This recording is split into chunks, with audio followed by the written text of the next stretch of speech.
My name is Deacon Dave Lawrence. And I'm Janet Lawrence from Dexter, Michigan. One of the specific challenges with a child with Down syndrome, Rachael, is that they just develop so slowly, and it's almost painstaking watching her trying to learn to walk or to talk. But on the other hand, the other upside of that is I don't have to worry about empty nest syndrome. With all the other kids moving out after school, I know Rachel's going to be there, and she gets to be the baby forever, and it's just kind of nice. I don't like the idea of an empty house. Yeah, and for me, the occasion unquestionably, I've said this many times in articles and in preaching also, the most significant thing, what I've been touched with Rachael has been in the hospital when she was born. When I was Janet was being cared for, she almost didn't make it through it, and I remember when the doctor came in and she had all these tubes. She probably had 20 tubes all around her, and we had no expectation at all. We just thought, well, this was a normal. Nothing indicated that she would have special needs.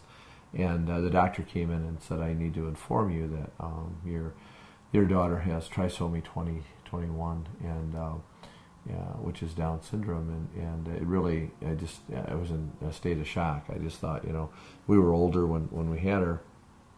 And, you have what society says a lot of, concerns, 95, the research tells us about 90 to 95% of those kids that have an amniocentesis, if they know that they're going to have special needs or some disability, they're aborted. And, and I think some of the reasons is that there's issues, they have special needs, and you have to care for them in a particular way.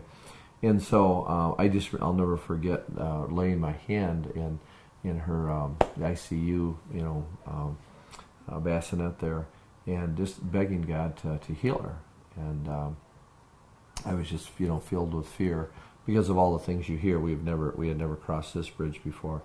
And the most significant thing for me, and I was very angry at God, honestly, and it took me about 6 weeks before I could really pray. And, before I could really, I kind of prayed mechanically because I was going through, my diaconate training, and it took me about 6 weeks. And after I was kind of cooled my heels, the Lord really spoke to me just in the quietness of my heart that I'm not going to heal Rachael, I'm going to heal you, because she's not the one that's handicapped. The person that's handicapped is you because you're judging her. And I'm going to bring great glory through her life. And that's really what's happened. It's really been amazing. It's been a real transformation in my heart toward her. And that story, I know, has really touched a lot of people because they've been in that same situation. So it's been really powerful for me. Well, the first month that Rachael was with us, the first month she stayed in the hospital, she was in the ICU, and the challenge at that point was feeding her. A lot of Down syndrome infants have a hard time just with the sucking reflex, and they just don't eat a whole lot, they don't thrive. And so it took a lot of coaching, feeding tube for a little while. She was on a ventilator for a little bit. Once she got home, again, it was still trying to feed her because she just didn't want to nurse. It was just that was a big challenge.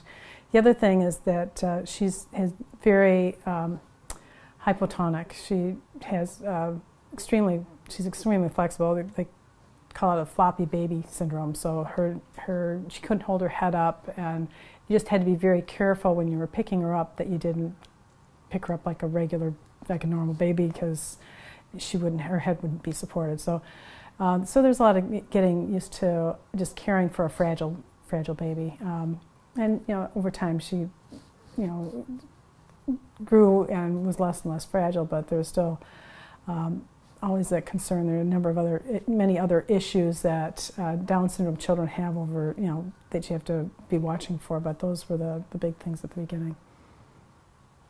Working for the Fellowship of Christian Athletes in Columbus, Ohio, and I've been involved ever since in different ways, bringing kids to a lot of different events, being involved myself in being an official or being helping coach a team or whatever it might be.